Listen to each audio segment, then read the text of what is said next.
Hello friends, ഇന്ന് നമ്മൾ ചെയ്യാൻ പോകുന്നത് എളുപ്പത്തിൽ വളരെ സിമ്പിളായിട്ട് ഒരു ചിക്കൻ കറി എങ്ങനെ തയ്യാറാക്കാമെന്നുള്ളതാണ്.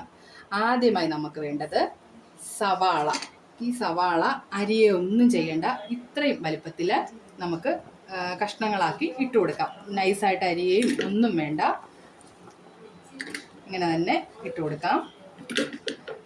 അതുപോലെ തന്നെ വെളുത്തുള്ളി അങ്ങനെ തന്നെ നമുക്ക് ഇട്ട് കൊടുക്കാം. ഇഞ്ചി ചതച്ച് ഇങ്ങനെ ഇട്ട് കൊടുക്കാം. പച്ചമുളക് രണ്ടെടുത്ത് അതേപോലെ തന്നെ ആഡ് ചെയ്ത് കൊടുക്കാം. ചെറിയ ഉള്ളി ഒന്നും ചെയ്യണ്ട, തൊലി കളഞ്ഞ് കഴുകി വൃത്തിയാക്കി അങ്ങനെ തന്നെ ഇട്ട് കൊടുക്കാം. ഇങ്ങനെ തന്നെ ഇട്ട് കൊടുക്കാം. കറിവേപ്പില ആവശ്യമുള്ളതുപോലെ ഇട്ട് കൊടുക്കാം. അതിനുശേഷം നമുക്ക് ചേർക്കാനുള്ള പൊടികൾ: മുളക് പൊടി,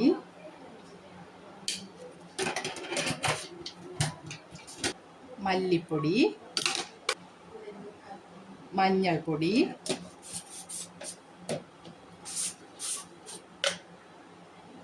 കുരുമുളക് പൊടി, മസാലപ്പൊടി, നമ്മളെ മെയിൻ ഇൻഗ്രീഡിയൻ്റായ ചിക്കൻ പീസ്, കഴുകി വൃത്തിയാക്കി വെച്ച ചിക്കൻ പീസ് ഇട്ട് കൊടുക്കാം. ഉപ്പ്,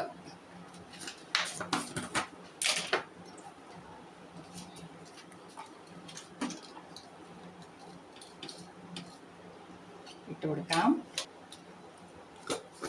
ഒന്ന് നന്നായിട്ടൊന്ന് കുലുക്കി മിക്സ് ചെയ്യാം. വെളിച്ചെണ്ണ ശകലം ആഡ് ചെയ്ത് കൊടുക്കാം.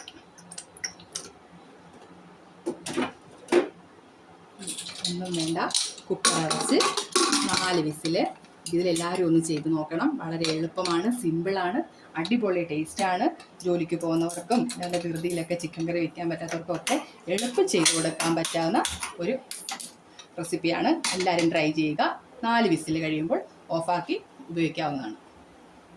അങ്ങനെ നമ്മുടെ ചിക്കൻ കറി ഇവിടെ റെഡി ആയിട്ടുണ്ട്. ഞാൻ വിസിലൊക്കെ നന്നായിട്ട് കളഞ്ഞിട്ടുണ്ട്. നമുക്ക് തുറക്കാം. തുറന്ന് ചിക്കനൊക്കെ നന്നായിട്ട് വെന്തിട്ടുണ്ട്. അടിക്കൊന്നും പിടിച്ചിട്ടില്ല. നല്ലതായിട്ട് ചിക്കൻ കറി ഇവിടെ വന്നിട്ടുണ്ട്. നമുക്കിത് നന്നായിട്ട് സെർവ് ചെയ്യാം. Okay, thank you. എല്ലാവർക്കും നല്ലത് വരട്ടെ.